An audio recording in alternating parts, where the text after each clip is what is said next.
there are two others that are lit. I tell you, lit. Alright. Let me see if I can sneak a little closer before she... Oh, never mind!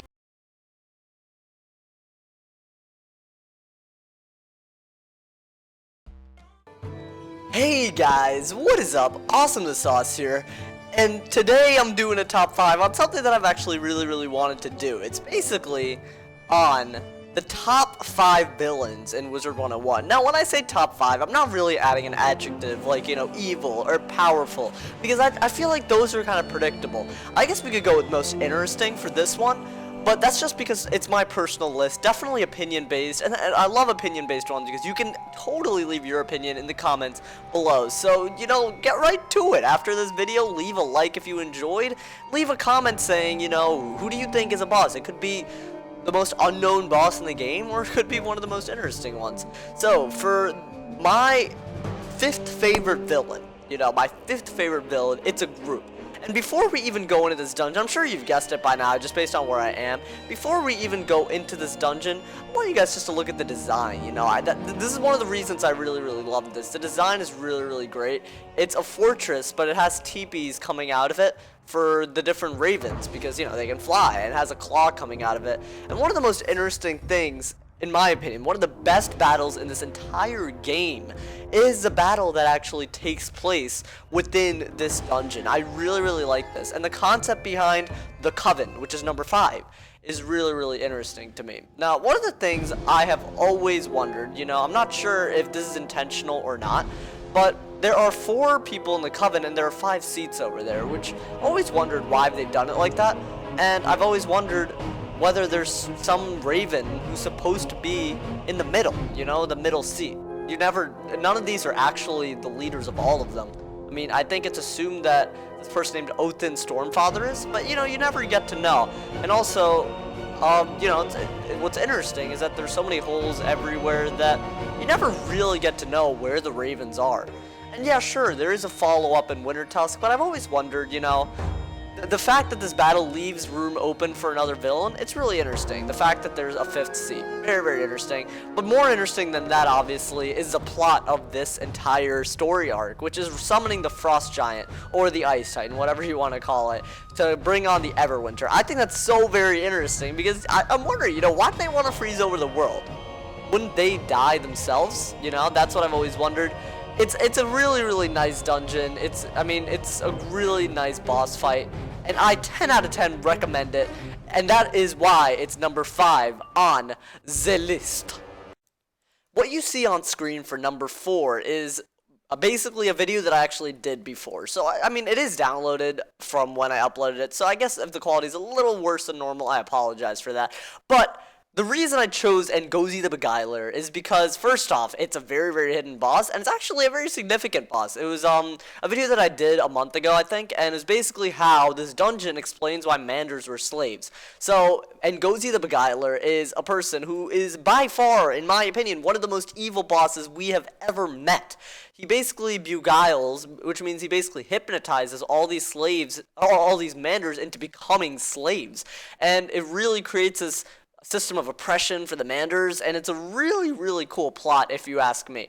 I honestly think that they did an amazing job with this boss, especially because it's just a side boss, but I totally 100% recommend doing it. I'll leave the link in the description of the video and at the end of the video of the actual the dungeon. Like, you know, at the end of the video, if you want to watch it, it'll be there on the end screen. But it was really cool video, and the reason I love this boss, the reason it's on this top list, is because it brings some history that is never explained. And it really, you know, the fact that one guy can control an entire population through hypnosis, that's really interesting to me. It adds a little bit of lore to the game, and for that reason, Ngozi the Beguiler is definitely one of my favorite bosses in Wizard101. Alright, don't make any noise, because I'm trying to sneak up on her before she does anything. But this is definitely my 3rd on the list. Actually, very close to 1st on the list. The only reason this villain is not at the very top is because there are 2 others that are lit. I tell you, lit. Alright. Let me see if I can sneak a little closer before she... Oh, never mind. Well, Ambrose, you're not so smart, and your protective wards aren't so tough. Do you hear the deviousness? Once I copy these pages, you won't be able to keep me from learning this so-called forbidden knowledge. Look at her. I'll master the horn crown and use it to wrap the king around my little finger. Gamma!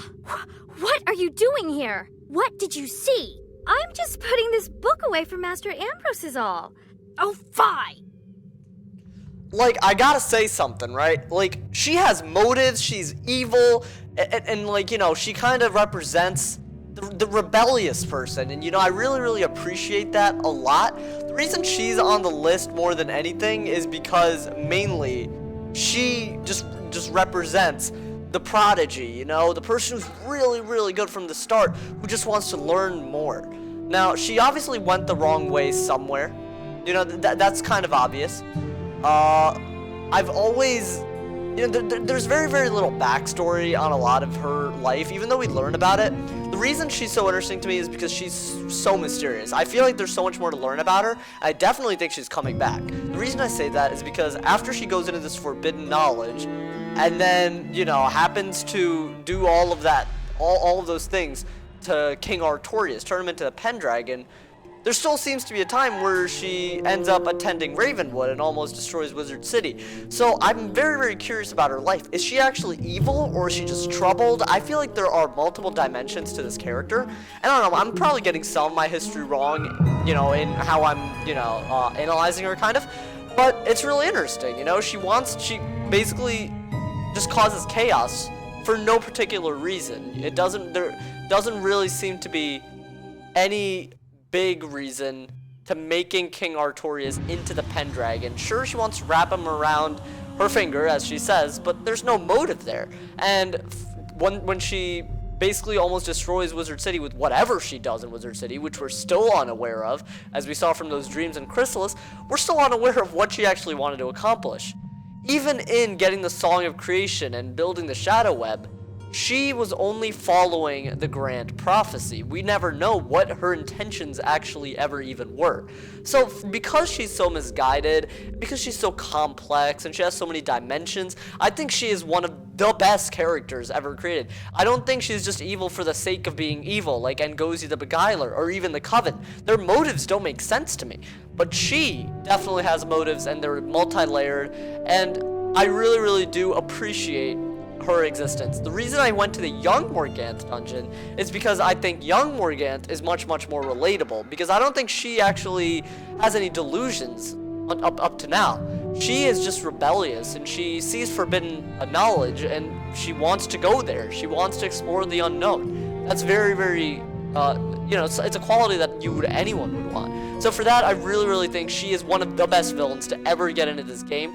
But guys, that being said, I do want you guys to stay tuned, because Malister is not on this list. I know you guys are expecting Morganth and Malister, but no. Malister is not on this list, and I'll explain it at the end. But we're going to go to number 2 now. Number 2 is interesting, because very few people know about it. So let's go!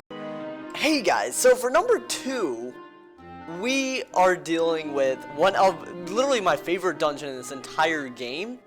And I'm actually going to try to attempt the battle. Now, the reason why this is a very interesting boss is because I believe it's actually, I might be wrong on this, don't quote me, but I don't think it's actually possible to get this quest anymore. So a little backstory on this quest. Before this game switched over to a different system, to get into Celestia, you had to do this dungeon. So you had like 4 Grandmasters do it. And this used to be the hardest boss in the game. And I would say that it was the hardest boss in the game until probably Waterworks came out. So it held that title for a little bit. You know, right after Briskberries, this was the hardest. So I am going to try it out. I'm sure it'll be a lot easier now.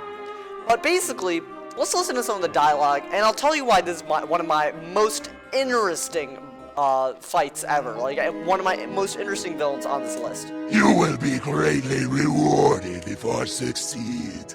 I need you to keep the young wizards busy while I prepare my attacks. Do not let them cast any global spells. So this was, indeed, one of the first cheating bosses we have ever seen. It was probably the second, now that I think about it, and that was a reason why it was so hard. And when we're talking about globals, he's talking about these, you know, he's talking about bubbles. So we're gonna put up a doom, guys. Oh my, it seems we have some eavesdroppers. It matters not. Let's finish them quickly. My master grows impatient. Now, I'm gonna do this battle and show you the end dialogue, which is the main reason why I love this dungeon. So hopefully we can do it, guys. So see you then. Alright guys, so I'm gonna come back to the battle itself, and this is, you know, it's I guess part of my criteria on the best villains. You know, you gotta look at the battle itself. You know, the reason this battle is so amazing is because, in my opinion, it's one of the most strategic battles we ever get to face. If you don't put up a bubble, he cheats with the fire version of a power nova that does a ton of damage. Back then, it was killer. Like back when level 50, or yeah, you had to be level 50 to do this. You know, it was killer. The minions cast minus 90% shields, and back when you had no pierce, that was also 100% killer. You know, the minion that's flipping a coin right over there, he heals, which is also, may I say it, killer. So yeah, this battle is just fun. You know, you have to get rid of the little minions, and normally they put the minus 90 shields on the coin flipper. And the boss also cleansed wards, so you don't use feints and other traps, so it's all about blading, and back then you didn't have really big hits to blade, and the main hitter, which is Storm or Fire, had such little health that if you didn't put up a global, you still had to worry about that cheat or some other thing killing them because they had such little health. It was a really, really interesting battle, but the reason this is so far up the list is mainly because of the end sequence. So you guys are about to hear it right now, and I'm sure you'll understand, much like anybody, why this is so awesome in my opinion. Well, change of plans. I guess he only says it if you have the quest, but wow, that really ruined it. But basically what it is he says a grand prophecy. He actually says a grand prophecy. The mirror will break, the horn will call, from the shadows I strike, and the skies will fall. That little prophecy, he says it at the end, but I guess it's only if you have the defeat Estringer Bloomthorn quest. So I guess that was a little bit of a misfire, but it's really interesting. The battle's really cool. One of my favorite boss fights in the entire game. You get introduced to a cheating boss. Historically speaking, this is one of the most important bosses to happen in Wiz because it opened up room for cheating bosses. Alright guys, so time to get to the first spot in my most interesting, powerful, I don't know, just the top 5 villains in the game.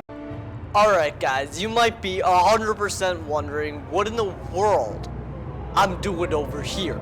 You know, who even is this dude? Alright, he has a turtle on his staff and he's looking pretty hot. I'll stop. But, no, I had a little bit of rhythm, you know, I'll stop. But he is in the top 1 because he is by far one of the most interesting characters in game, and in my opinion, he's a villain. Now, I remember at the beginning of the video I said this is opinion. So you gotta keep that in mind when I, you know, keep him on the list. The reason why he is number 1 on the list is because he does multiple questionable things. Now, among those is guiding Morganth all the way over to here, you know? Basically, she became the Spider Queen because of this guy. He guided her over here. Not to mention, he also made us free Old Cobb as a way of tearing down Morganth.